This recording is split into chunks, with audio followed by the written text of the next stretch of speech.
Good morning, Bearcats. Happy Monday, last week before fall break. Today we are going to start reading Shiloh. Last week on Friday's morning video, you should have watched a movie trailer. So remember, I wanted you to be thinking of some character traits for Marty and Judd, who are going to be two of our main characters. Remember, a character trait is how you describe a character. So maybe they're smart, they're funny, they're kind, they're hardworking, they're evil, whatever one word description you can think of to describe that character. But remember, you have to be able to explain why, just like we've been doing with our inference. You have to give me text evidence. So, what we are going to be doing today is reading chapter 1 in Shiloh, and you are going to start filling out this Shiloh character traits Google Doc. So once you open it, I'm going to have you make a copy of this and you're going to save it to your Google Drive. So you are not actually turning anything in today.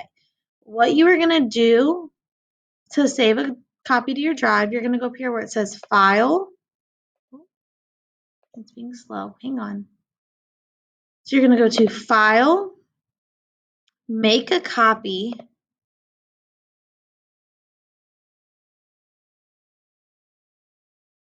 and it's going to say Copy of Shiloh Character Traits. So you can keep the word copy or you can delete that and type your name. Oop, I didn't want to save. I might write Schlim. That way when I turn it in, it has my name on it.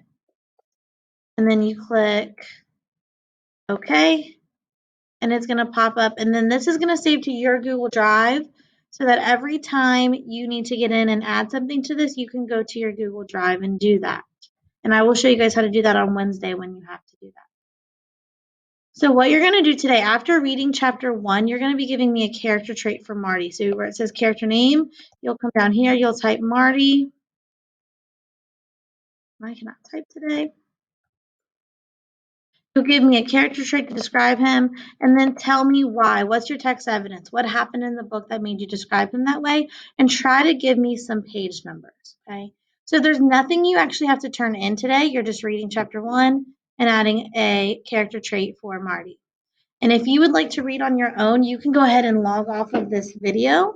If you would like to listen to me read it to you, you can stay on and I will be reading to you, okay?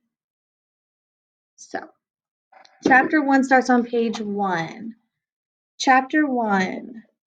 The day Shiloh come, we're having us a big Sunday dinner. Darlene's dipping bread in her glass of cold tea the way she likes, and Becky pushes her beans up over the edge of her plate in the rush to get 'em down. Ma gives us her scolding look. Just once in my life, she says, I'd like to see a bite of food go direct from the dish into somebody's mouth without a detour of any kind. She's looking at me when she says it, though. It isn't that I don't like fried rabbit. Like it fine. I just don't want to bite down on buckshot, is all, and I'm checking each piece. So buckshot means a bullet. So they are going to be hunting for a lot of their food. And you're going to find out that they live in the country. I looked that rabbit over good, Marty, and you won't find any buckshot in that thigh, Dad says, buttering his bread. I shot him in the neck. Somehow I wish he hadn't said that. Pushed the meat from one side of my plate to the other, through the sweet potatoes and back again. Did it die right off? I asked, knowing I can't eat it all unless it had. Soon enough. You shoot its head clean off? Darlene asked. She's like that. Dad chews real slow before he answers. Not quite, he says, and goes on eating, which is when I leave the table. The best thing about Sundays is we eat our big meal at noon. Once you get your belly full, you can walk all over West Virginia before you're hungry again. Any other day, you start out after dinner, you've got to come back when it's dark. I take the .22 rifle Dad had given me in March on my 11th birthday and set out up the road to see what I can shoot. Like to find me an apple hanging out way out on the branch, see if I can bring it down, line up a few cans on a rail fence and shoot 'em off. Never shoot anything moving, though. Never had the slightest wish. So he does not like to hunt animals. We live high up in the hills above Friendly, but hardly anybody knows where that is. Friendly's near Sisterville, which is halfway between Wheeling and Parkersburg. Used to be, my daddy told me, Sisterville was one of the best places you could live in the whole state. You ask me the best place to live? I'd say right where we are, a little 4-room house with hills on the 3 sides. Afternoon is my second best time to go up in the hills, though. Morning's the best, especially in summer. Early morning. On one morning, I saw three kinds of animals, not counting cats, dogs, frogs, cows, and horses. Saw a groundhog, saw a doe with two fawns, and saw a gray fox with a reddish head. But his daddy was a gray fox and his ma was a red one.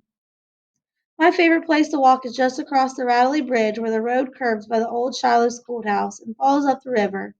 River to one side, trees to the other, sometimes a house or two. And this particular afternoon, I'm about halfway up the road along the river when I see something out of the corner of my eye.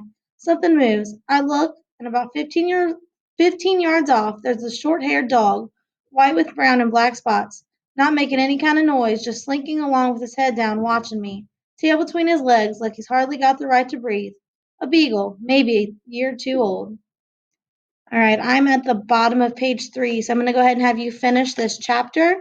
You're going to read till page 8, and then you're going to add one character trait for Marty, and that is all you have to do today. Have a great rest of the day, guys.